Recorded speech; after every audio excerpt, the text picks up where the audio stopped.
What's up, geeks and gamers? It's Jeremy coming to you with another video, and today, man, I haven't covered a lot of this Fallout 76 stuff because I'm not really a Fallout player, and this has definitely been a story that if I would have wanted to jump on this, it would have probably gotten a ton of traction, but I'm not really that invested in Fallout, so I don't typically like to cover things that I'm not really caught up on or in the know on. But this story just continues to spiral out of control, and Bethesda is just they're leaving me dumbfounded at this point. I can't believe that they have allowed this to happen, and it's just getting worse. It just keeps getting worse. So there's no way Bethesda is about to introduce Fallout 76 loot boxes, right? Right? Fallout 76 continues to soldier on with new patches and changes. At this point, it has a core fan base that has pushed past the negativity and Metacritic scores just to play the game. But even diehard fans are now worried about what's in mind for the latest patch. Like, even the people that are dealing with your bullcrap of all of the negativity, you've got a core people here that are still wanting to support it, and now you're pissing them off. A number of new items have cropped up hidden in the patch that have some players concerned about future microtransactions in the game. While it can be hard to fully parse out this jumbled data, there are 3 points of interest here. There's data that says lunch boxes are coming to Fallout 76, a term coined in Fallout Shelter that was the game's version of loot boxes, which contained powerful rewards. There's data that says things like XP boost, rad resistance, damage increases, carrying weight increases are coming, possibly as microtransactions to be sold in the store, possibly inside these lunch boxes, possibly neither, but it has fans concerned. There's also data that suggests that the perk cards packs themselves might end up being sold in the store. Currently, they're only available to be earned in-game, and the cards make up the entirety of the new special system. The problems here are numerous if more or less any of this ends up being sold in the store via loot boxes or elsewhere.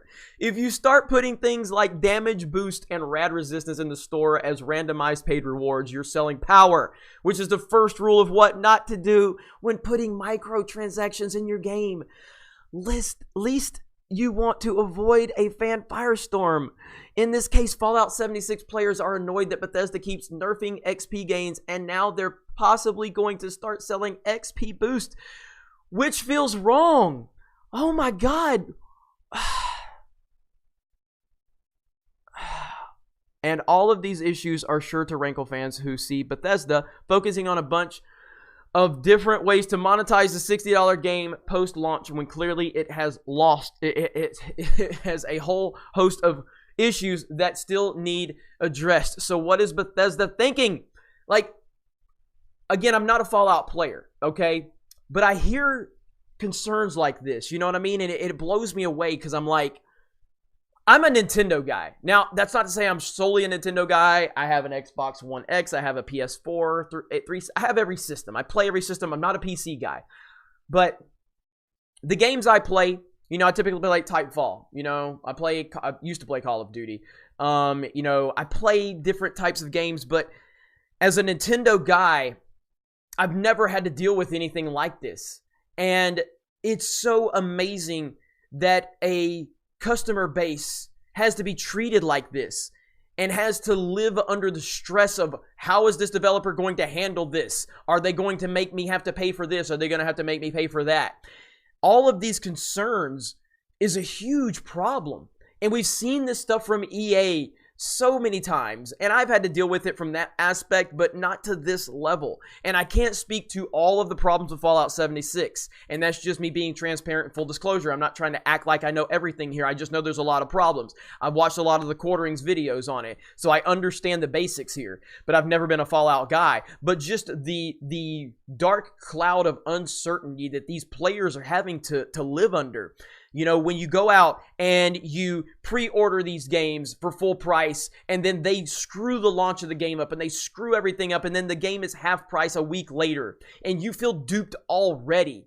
And now you've got the threat of microtransactions facing you and loot boxes facing you. This is incredible to me that we are living in this age where these companies are so tone deaf to what these players want to see from their games. How have you allowed this to happen? It's this SJW NPC mentality. They are tone deaf. They have no understanding of the customer base. And we're seeing it across the board in entertainment. And it's very troubling, very concerning. So if you can, Fallout players, talk to me in the comments. Give me more details. Give me more meat on the bone here. And give me your experiences with this. Is this something you want me to look further into? Is this something you want me to start covering more of? It's clearly an important issue. It's clearly something that's getting a lot of traction. And I think that I owe it to our community to look further into this.